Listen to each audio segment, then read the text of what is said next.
ياتي إلى بيتي أجمعين أما بعد أعوذ بالله من الشيطان الرجيم بسم الله الرحمن الرحيم لقد من الله للمؤمنين إذ بعث فيهم رسولا وقال النبي عليه الصلاة والسلام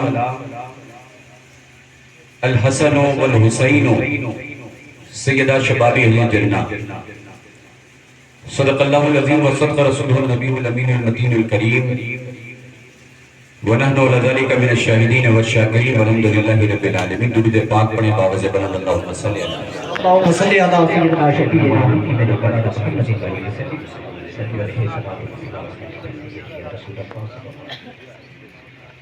عزیزان ملت اسلامیہ، ماشاءاللہ آپ کی اس دیار محبت میں فقیر کی یہ پہلی حاضری ہے اور یہ محسوس نہیں ہو رہا کہ یہ پہلی حاضری ہے، بلکہ ایسا لگ رہا ہے کہ مخدوم پاک کا جو روحانی تعلق آپ کی اس بستی سے ایک عرصہ دراز سے رہا وہ الحمدللہ آج بھی قائم اور دائم ہے.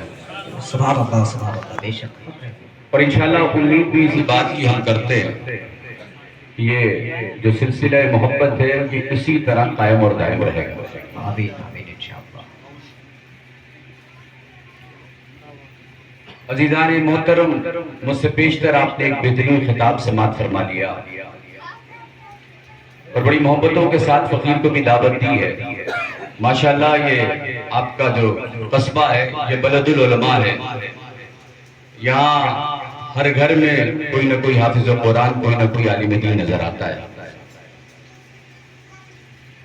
مگر مسلمانوں، آج میں خاص طور سے گھوسی اور ارد و نواح کے رہنے والوں، آج میں کچھ وہ باتیں آپ کے درمیان کرنا چاہتا ہوں جس کی معاشرے کو سخت ضرورت ہے.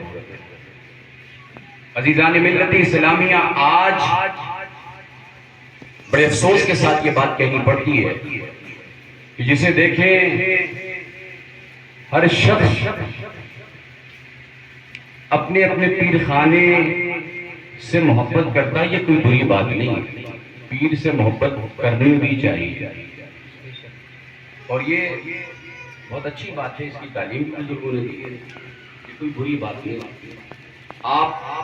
ہم یہ جتنی یہاں بیٹھے ہیں یہ علماء منبر پاک کے جلوہ فروز ہیں. پروردگار عالم ان سب کی موجودگی میں ہم سب کو نبی پاک صلی اللہ علیہ وسلم کی تعلیمات پر عمل کرنے والا بنا دے. آمین آمین آمین. آپ محسوس کریں کہ جسے دیکھیں آپ ہر شخص بس اپنے پیر صاحب کی باتیں، اپنے پیر کی بڑائی. کوئی خطیب کہیں سے آتا ہے، کچوچا سے آئے، کسی شہر سے آئے. ہم انکار نہیں کرتے کہ آپ اپنے پیر صاحب کی تعریف نہ کریں، مگر یاد رکھیں مرنے کے بعد قبر میں پیر کے بارے میں سوال نہیں ہوگا. اس لیے کہ یہ ضروری نہیں کہ پیر صاحب جو فرما دے وہ قرآن و سنت کے مطابق ہو سکتا ہے. پاسبل ہے کہ قرآن و سنت کے مطابق ہی باتیں، مگر یہ لازمی نہیں ہے، یہ یقینی نہیں ہے، یہ نص قطعی نہیں ہے. مگر ہاں مرنے کے بعد قبر میں جن کی اطاعت کے بارے میں سوال ہوگا، جن کی فرمانبرداری کے بارے میں سوال ہوگا، جن کی محبت کے بارے میں سوال ہوگا، وہ پیر صاحب نہیں، محمد رسول اللہ کی ذات ہے. اس لیے ضرورت اس بات کی ہے کہ ہم سلسلے کی لڑائی سے اوپر اٹھ کر ہم اہل سنت کی بات کریں، ہم اتحاد اور اتفاق کی باتیں کرتے ہیں. اور قبلہ یاد رکھیں، میں بڑی معذرت کے ساتھ یہ کہنا چاہتا ہوں، ہو سکتا ہے میری یہ باتیں کسی کو بری لگے، مگر یاد رکھیں ہمارا مقصد کسی کی دل شکنی نہیں ہے. ملک ہندوستان کے جو حالات ہیں وہ آپ کی نگاہوں کے سامنے ہیں. آپ ہی کے شہر میں حالات ابھی کچھ دن پہلے کیسے تھے وہ آپ کو بخوبی پتہ ہے.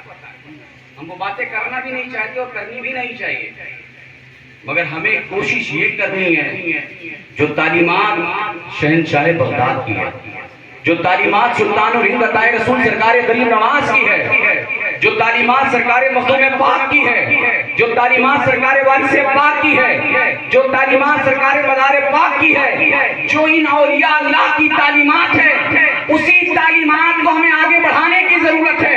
اور میں بڑی ذمہ داری کے ساتھ یہ بات کہنا چاہتا ہوں, جو تعلیمات بریلی میں آرام فرما امام اہل سنت مجدد دین و ملت کی ہے, کہ جب بات اعلیٰ حضرت کے سامنے آئی تو امام اہل سنت نے یہ نہیں کہا کہ فتاوی رضویہ میری بخشش کے لیے کافی ہیں, ادائیگی کے بخشش کافی ہے, الامن العلا کافی ہے, بلکہ پکار اٹھے نہیں نہیں یہ کتابیں اپنی جگہ ہیں, یہ خدمات اپنی جگہ ہیں, بلکہ جب شہنشاہ بغداد کی بات آئی تو پکار اٹھے تیری سرکار میں لاتا ہے رضا اس کو شفیع جو میرا باپ ہے اور لاڈلا بیٹا میرا. یا رسول اللہ زندہ باد. مطلب یہ ہے کہ ہمیں ہر لمحہ اس بات کا خیال رکھنا ہے کہ ہمارے کسی عمل سے کسی بات سے نبی پاک صلی اللہ علیہ وسلم یا ان کی آل پاک کو تکلیف نہ پہنچے.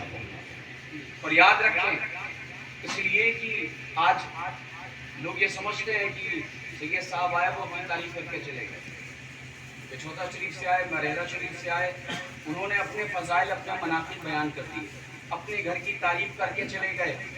نہیں, آپ تعلیمات بزرگوں کی اپنے اٹھا کر دیکھیں. اعلیٰ حضرت فرماتے ہیں کیسے آقاؤں کا بندہ ہوں لگا بول والے میرے سرکاروں کے ہیں. کیا مطلب؟ میں بڑی ذمہ داری کے ساتھ یہ بات کہنا چاہتا ہوں کہ تمام تر وسائل جو ہیں, جو وسیلے ہیں, وہ اپنی جہاں مسلم ہیں, اور اس روئے زمین پر محمد رسول اللہ صلی اللہ علیہ وسلم کے بعد جو سب سے مضبوط وسیلہ ہے وہ نبی پاک صلی اللہ علیہ وسلم کے اہل بیت ان کا خاندان ہے. نماز بھی وسیلہ ہے, روزہ بھی وسیلہ ہے, یہ سارے وسائل اپنی جگہ مسلم ہیں.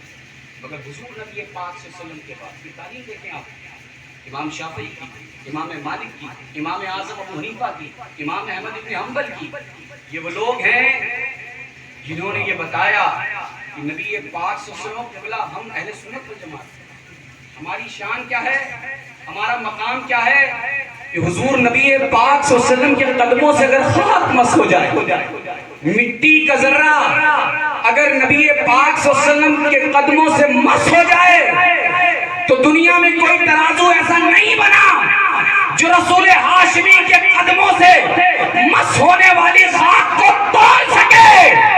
ارے جب مصطفیٰ کے قدموں سے مس ہونے والی خاک کو تولا نہیں جا سکتا تو مصطفیٰ کے خون سے بننے والوں کو کہاں سے تولا جا سکتا؟ نعرہ تکبیر, نعرہ رسالت, نعرہ رسالت, فیضان مخدوم سمنا, نعرہ تکبیر, نعرہ رسالت. اس لیے الحمدللہ مخدوم پاک کی اولاد ہیں. میرے جد کریم فرماتے ہیں جب میری اولاد کہیں جاتی ہے تو وہ تنہا نہیں جاتی, بلکہ میرا روحانی فیض بھی اس کے ساتھ ساتھ وہاں جلوہ فروز ہوتا ہے. عزیزان ملت, بڑے افسوس کی ضرورت ہے اور محسوس بھی ہمیں کرنا چاہیے.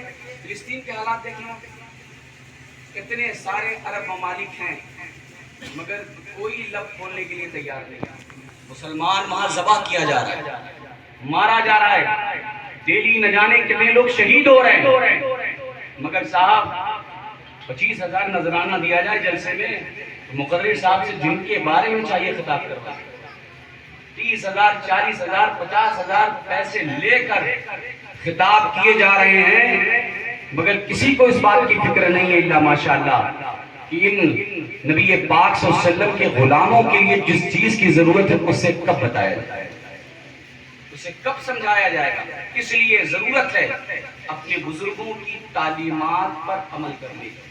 آپ محسوس کریں یہ میلاد پاک کی محفل ہے, میرا جو موضوع ہے میں اسی پر مجھے خطاب کرنا ہے, مگر افسوس اور کیا کروں, دل میں تکلیف ہوتی ہے جب دیکھتا ہوں حالات, پریشان ہوتا ہوں, بے چین ہوتا ہوں کہ ہمارے خانوادہ اشرفیہ کی شان وہ تھی کہ حضور محدث اعظم ہند شہر بریلی جا کر امام اہل سنت کے پاس تعلیم حاصل کرتے, حضور مفتی اعظم ہند, حضور سرکار کلام, یہ سب ہمارے اکابرین ہیں. اور یاد رکھیں آپ جتنا چاہے علم والے ہو جائیں, بڑی ذمہ داری کے ساتھ میں یہ جملہ کہنا چاہتا ہوں, اگر انسان کے پاس علم بے شمار ہو, ادب نہیں ہے تو اکثر ایسا ہوتا ہے کہ جن کے پاس علم زیادہ تھا ادب کم تھا وہ راہ راست سے بھٹک گئے، مگر علم کم تھا ادب زیادہ تھا، اللہ اس کے رسول کی عطاؤں کے صدق و طفیل، کم علم والے مگر ادب موجود تھا ان کے پاس، انہیں وہ مقام مل گیا جو علم والوں کو نہیں ملا۔ کیا مطلب؟ علم کے ساتھ ساتھ اللہ ہمیں ادب والا بنا دے، اور ہمارے معاشرے کو جس چیز کی بے حد ضرورت ہے وہ علم کے ساتھ ساتھ ادب کی۔ آپ محسوس کریں حضرت امام فخر الدین رازی صحن حرم میں جب تشریف آپ لے کر گئے، علم اور ادب کا کیا سنگم ہے یہ آپ دیکھیں۔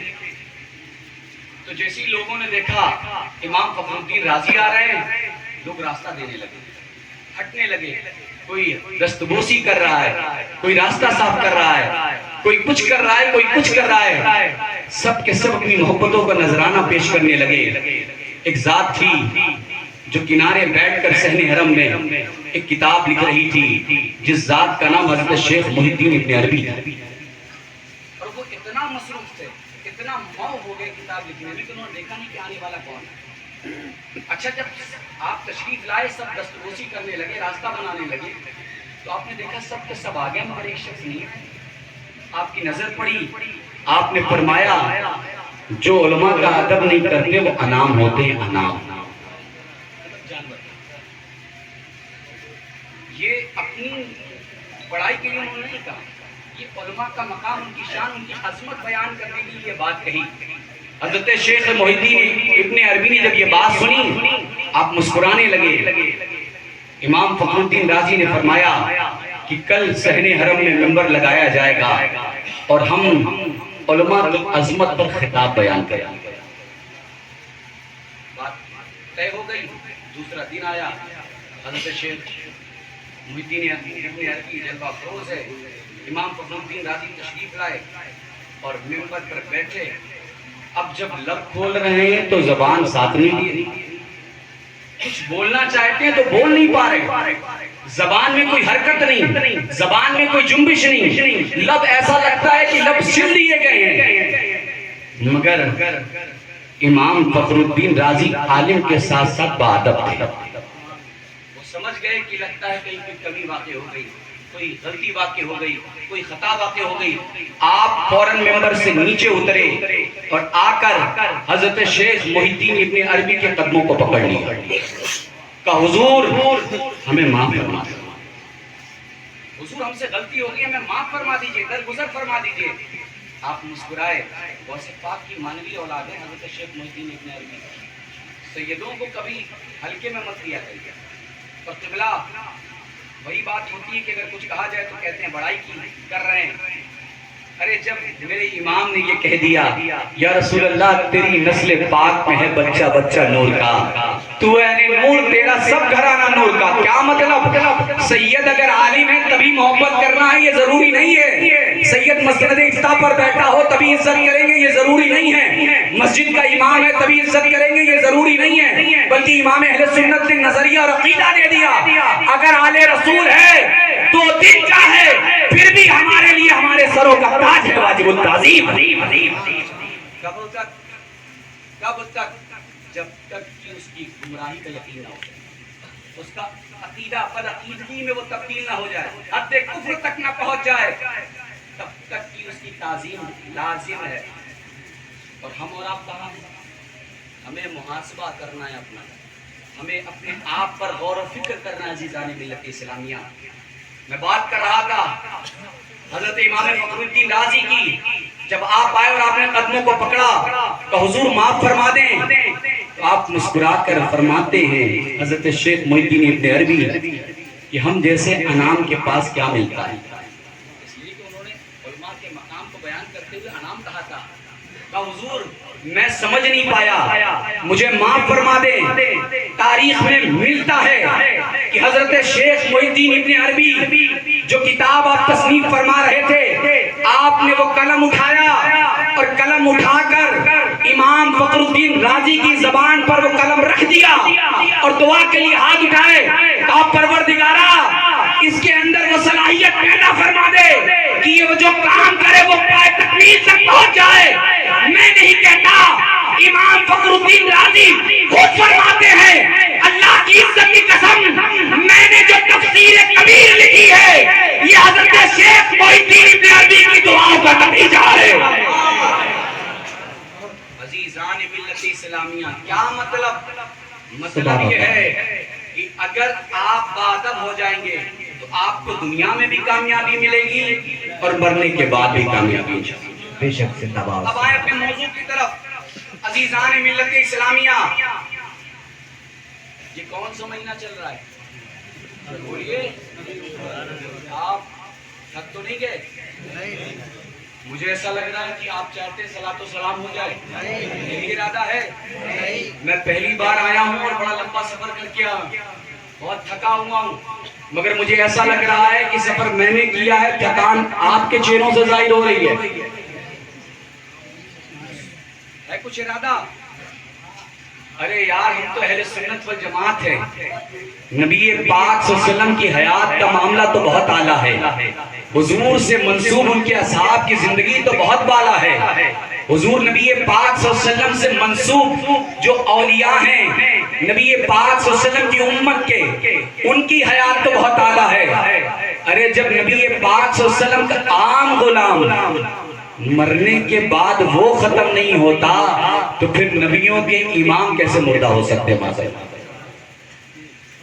آج کچھ لوگ ایسے ہیں جو ہیں مصطفیٰ جان رحمت کے امتی, مگر معاذ اللہ وہ یہ کہتے ہیں, معاذ اللہ, سب بار معاذ اللہ, کہ حضور نبی پاک صلی اللہ علیہ وسلم زندہ نہیں ہے. معاذ اللہ, حضور زندہ نہیں ہے. عزیزان ملت اسلامیہ, حدیث پاک کی روشنی میں اگر بات کی جائے تو بات بڑی لمبی ہوگی. میں صرف ایک بات کہہ کر گزرنا چاہتا ہوں. آپ قبرستان جاتے ہیں؟ جاتے ہیں. کب سال میں یا جب کوئی رشتہ دار دنیا سے جاتا ہے تب جاتے ہیں. کب جاتے ہیں؟ جمعہ. ماشاءاللہ, یہاں کا ریکارڈ تو اچھا ہے. میں ابھی 2 روز قبل راجستھان تھا تو وہ کہہ رہے تھے جب کوئی رشتہ دار جاتا ہے تبھی جاتے ہیں. ہم نے کہا اسی لیے حالات ایسے ہو گئے ہیں آپ کے. عزیزان ملت اسلامیہ, تو جب قبرستان جاتے ہیں تو کیا طریقہ نبی پاک صلی اللہ علیہ وسلم نے بتایا ہے؟ قبرستان سے جب گزرو تو کیا کیا کرو؟ ماشاءاللہ, آپ تو جانتے ہیں, سب کچھ بتانے کی ضرورت نہیں ہے. طریقہ بھی حضور نے بتایا. کیا؟ السلام علیکم یا اہل القبور, یہی کہتے ہیں نا, یا کچھ اور گھوسی والے کہتے ہیں؟ نہیں, پوری دنیا میں جہاں جہاں مصطفیٰ جان رحمت کے غلام ہیں تو یہی کہتے ہیں. اچھا یہ بتائیے, گھوسی کے قبرستان میں جتنے مردے آرام کر رہے ہیں سب کے سب اللہ کے نیک بندے ہیں؟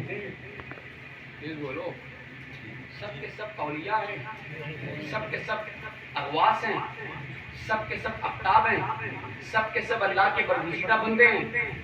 تو آپ میں سے ہر کوئی یہی کہے گا نہیں, کچھ نیک بھی ہیں تو کچھ برے بھی ہیں, کچھ نیکوکار ہیں تو کچھ بدکار بھی ہیں.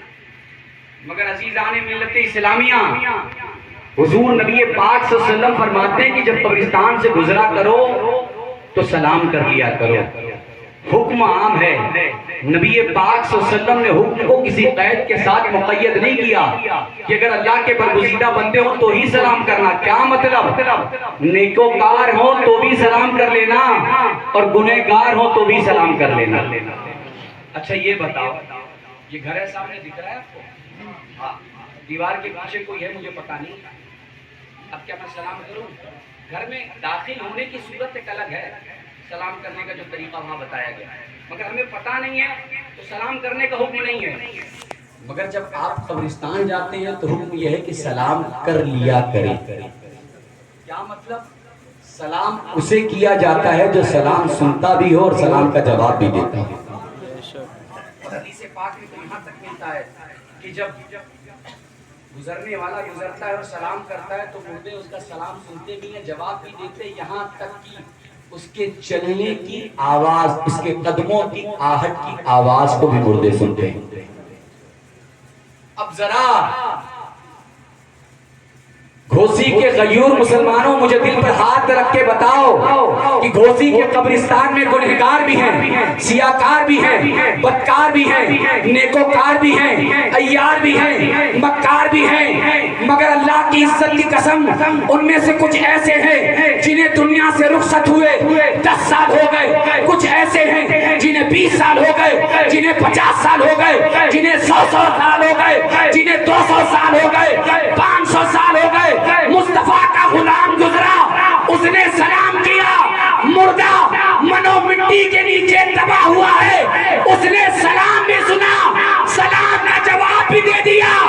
ارے جب مصطفیٰ کے عام امتی کے سننے کا عالم یہ ہے تو مدینے والے آقا کے سننے کا عالم کیا ہوگا؟ نعرہ تکبیر، نعرہ رسالت، نعرہ رسالت، جشن آمد رسول، نعرہ تکبیر، نعرہ رسالت۔ اچھا یہ مہینہ کون سا ہے؟ نور شریف۔ اب علماء بیٹھے ان سے پوچھے حضور نبی پاک صلی اللہ علیہ وسلم کی ولادت کب ہوئی؟ تاریخ میں ملتا ہے 7، 9، 12، 15، 17، 19، طرح طرح کی روایتیں ہیں، مگر قبلہ امام اہل سنت فرماتے 12 ربیع النور شریف کی تاریخ وہ تاریخ ہے جس میں نبیوں کے امام کی جلوہ گری ہو گئی۔ کون سی تاریخ؟ 12۔ اچھا یہاں تک تو بات سمجھ میں آ گئی، مگر ہمارا دشمن جو ہے وہ بڑا چالاک ہے، وہ بیوقوف نہیں ہے۔ سنی جو ہے وہ سب کچھ ہو جاتا ہے، وہ وہابی بھی ہو جاتا ہے، وہ دیوبندی بھی ہو جاتا ہے، وہ شیعہ بھی ہو جاتا ہے، جو دیکھیے جہاں انہیں بات سمجھ میں آئی وہاں بھاگتے چلے جاتے ہیں۔ عزیزان ملت اسلامیہ، ہمارا عقیدہ اتنا ٹھوس ہے، آپ علماء سے رابطہ کریں، خدا کی عزت کی قسم جو عقائد اہل سنت ہے وہ اتنے مضبوط ہے کہ آپ کو کسی اور فرقے میں جانے کی ضرورت ہی نہیں پڑے گی۔ میں بڑی ذمہ داری کے ساتھ اس ذمہ دار اسٹیج سے کہنا چاہتا ہوں کہ نبی پاک صلی اللہ علیہ وسلم نے جس فرقے کے بارے میں بات کی ہے جو حق پر ہے وہ اہل سنت والجماعت ہے، وہ ہمارا فرقہ ہے۔ عزیزان ملت اسلامیہ، ہمارا دشمن بڑا چالاک ہے، وہ کہتا بات تو ٹھیک ہے آپ کے حضرت 12 تاریخ کو تشریف لائے، اگر 12 ربیع النور شریف کی تاریخ کو دنیا سے رخصت ہوئی تو پھر خوشی کس بات کی؟ بھائی کوئی آپ کا رشتہ دار دنیا میں کسی تاریخ میں آیا ہو، اسی تاریخ میں دنیا سے چلا جائے تو آپ خوشی منائیں گے؟ تو آپ کا جواب ہوگا نہیں، خوشی نہیں منائیں گے، اس لیے کہ آپ اپنے آپ پر قیاس کر رہے ہیں، مگر نبی پاک صلی اللہ علیہ وسلم کی شان یہ ہے، اللہ کی عزت کی قسم حضور کا مقام یہ ہے کہ جو لوگ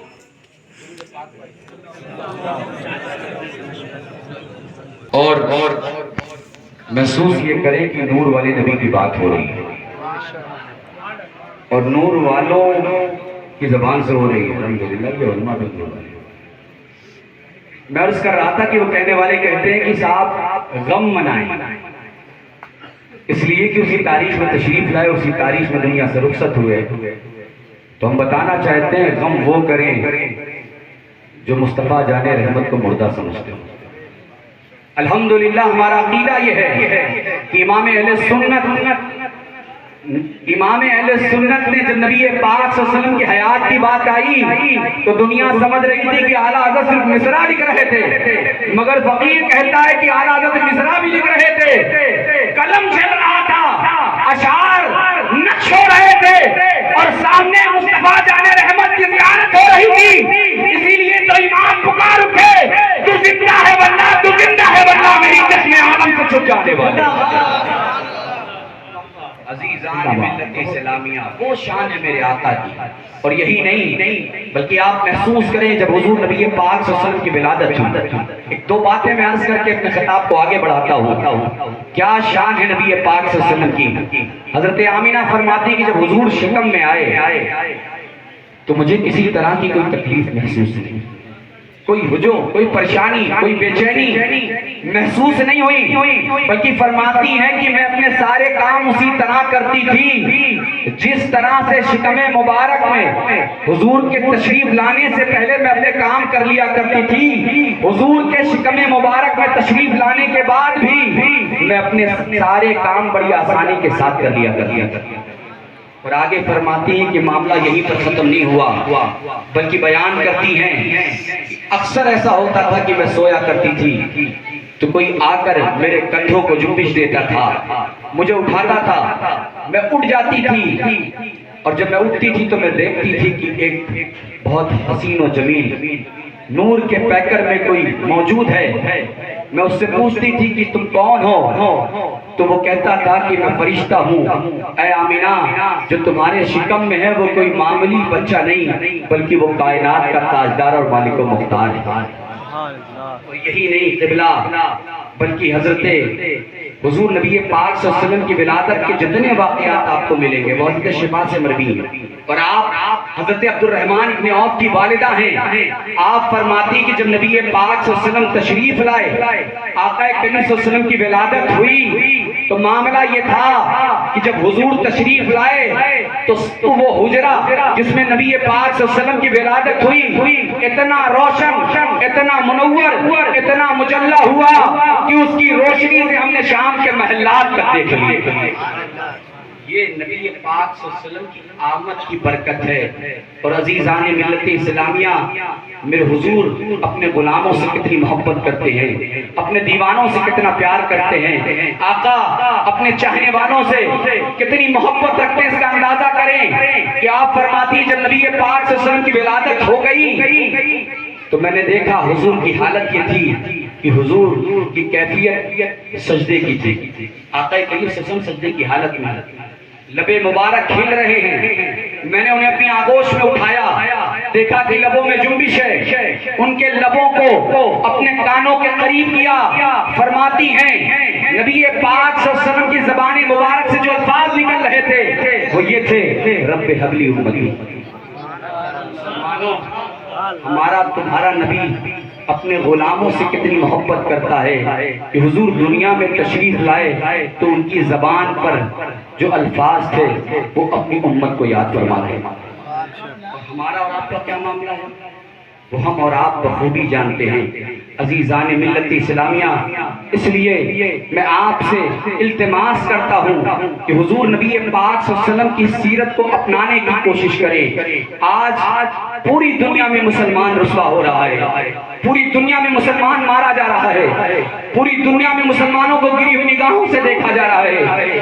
آج عالم یہ ہے کہ اسٹیشن یا ایئرپورٹ اگر ہم جیسے داڑھی ٹوپی والوں کا گزر ہو جاتا ہے تو لوگ قبلہ یہ ائمہ یہ علماء بیٹھے ان سے پوچھیں، اتنی حقارت کی نگاہوں سے دیکھتے ہیں۔ اگر عام لوگوں کو ایک بار چیک کیا جاتا ہے تو ہم جیسے لوگوں کے پورے جسم پر مشین چلائی جاتی ہے۔ مسلمانوں کیا وجہ ہے، کیا سبب ہے؟ آخر تم رسوا کیوں ہو رہے ہو؟ آخر تم کیوں مارے جا رہے ہو؟ آخر ہر زبان اور ہر نگاہیں تمہیں حقارت کی نگاہوں سے کیوں دیکھ رہی ہیں؟ عزیزان ملت اسلامیہ، اس کی کوئی اور وجہ نہیں ہے، اس کی وجہ صرف اتنی ہے کہ ہم دنیا کی لالچ میں، دنیا کے حصول میں در بدر بھٹکتے چلے جا رہے ہیں۔ دنیا کا جو در ہمیں ملتا ہے ہم اس در پر جا کر عزت، دولت، شہرت، مال کی لالچ میں اس در کے سامنے کھڑے ہو جاتے ہیں۔ خدا کی عزت کی قسم، کل بھی عزت اور دولت جس در سے مل رہی تھی وہ در محمد رسول اللہ کا ہے، آج بھی اسی در سے ملے گی اور ہمیشہ اسی در سے ملے گی۔ اگر آپ چاہتے ہیں کہ آپ کو عزتیں ملنے لگے تو آپ کو در بدر بھٹکنے کی ضرورت نہیں ہے، دنیا داروں کے در پر جانے کی ضرورت نہیں ہے، نبی پاک صلی اللہ علیہ وسلم کے در سے لو لگانے کی ضرورت ہے۔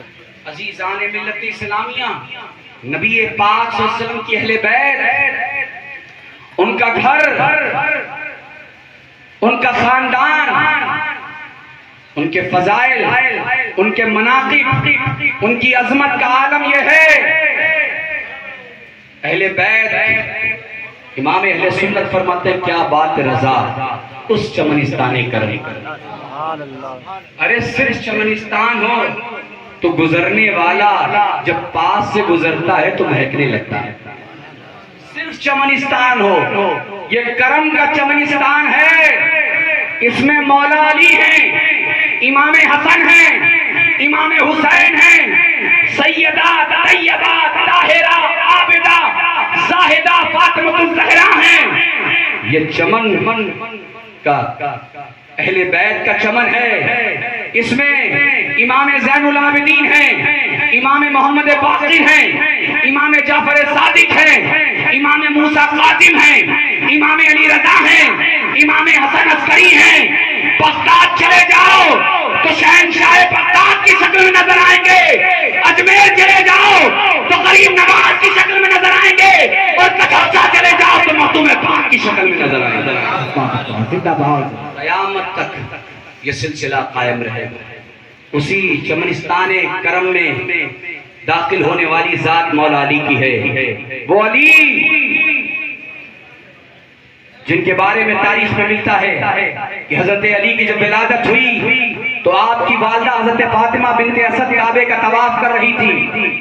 میں اس بحث میں نہیں پڑھنا کہ یہ بات صحیح ہے یا غلط.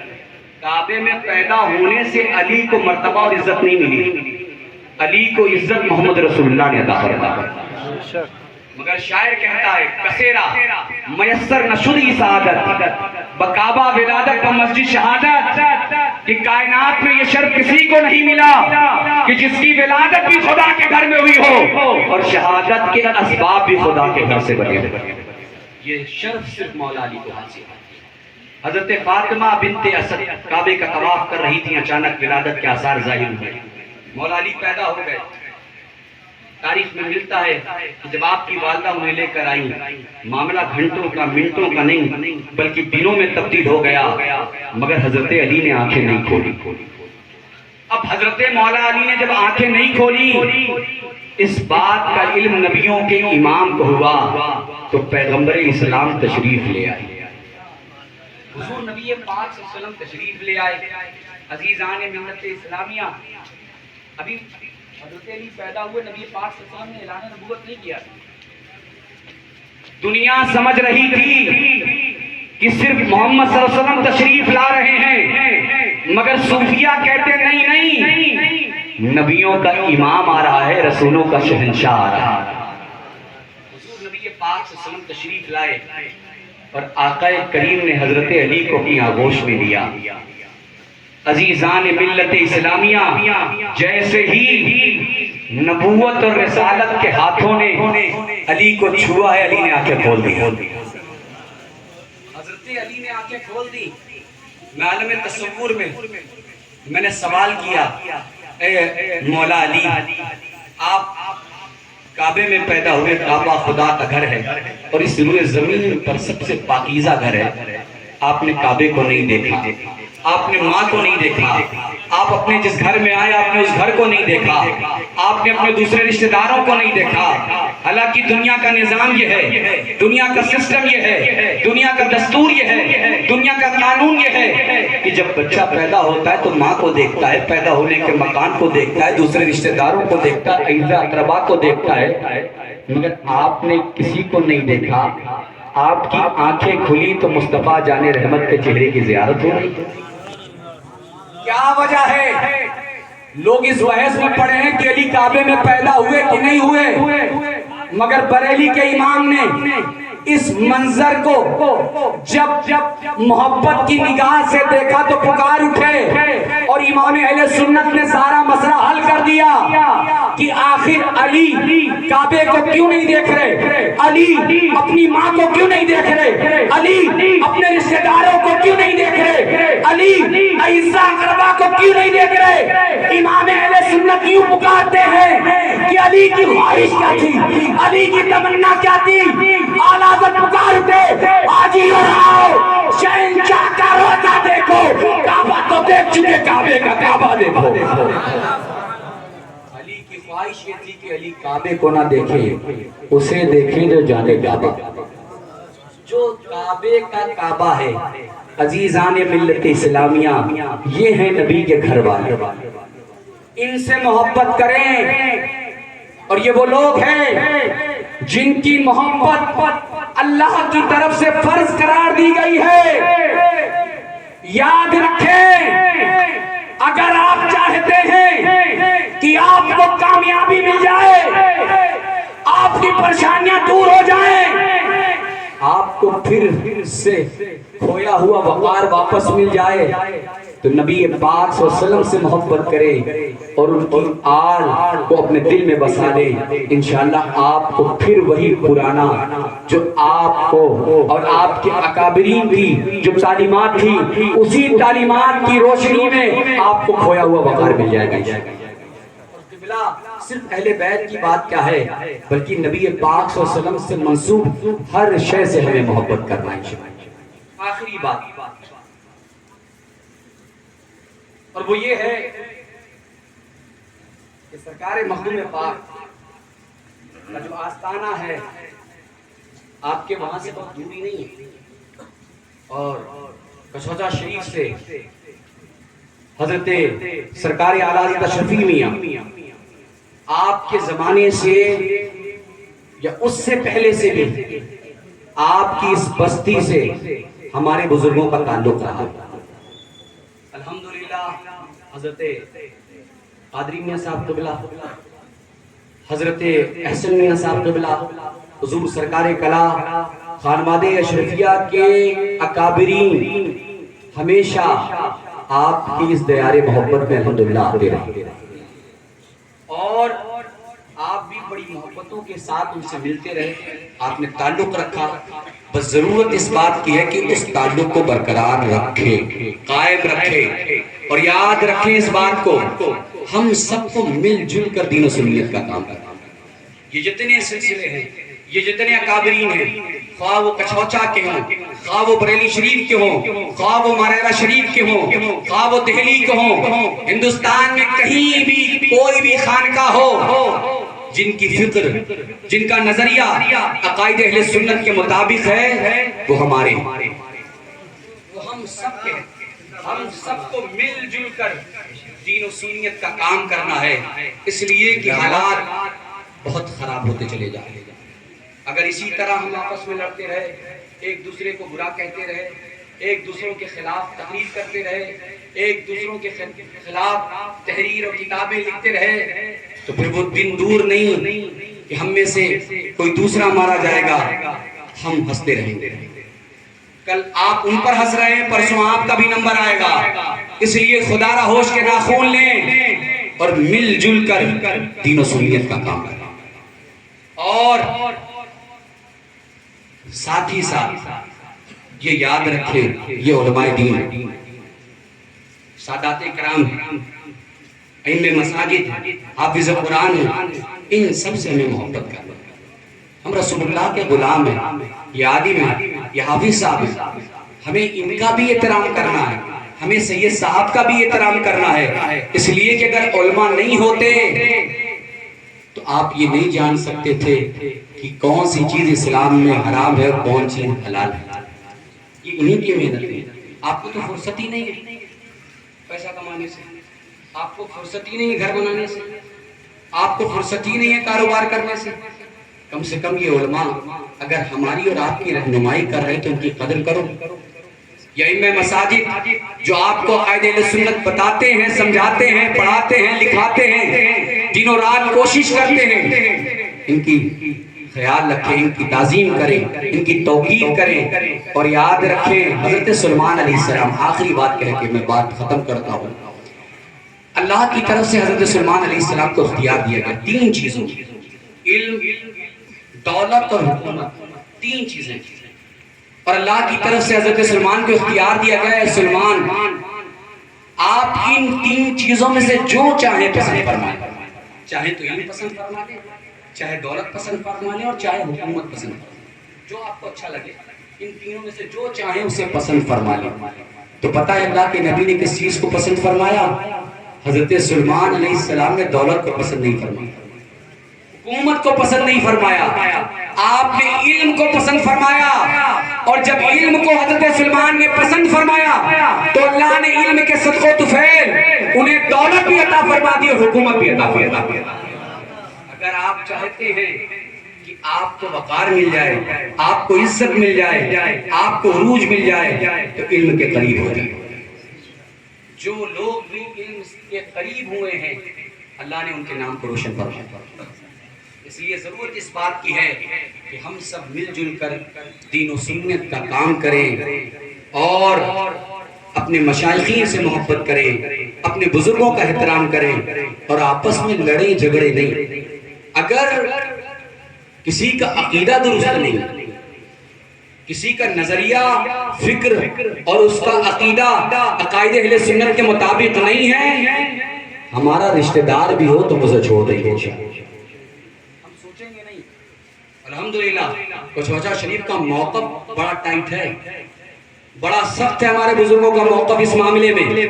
ہم نے کبھی بھی ایسے لوگوں سے کوئی سمجھوتا نہیں کیا، اس لیے کہ ہم کسی اور کی اولاد نہیں، شہنشاہ بغداد عبد القادر جیلانی کی اولاد ہیں، ہم غریب نواز کی اولاد ہیں، ہم مخدوم پاک کی اولاد ہیں۔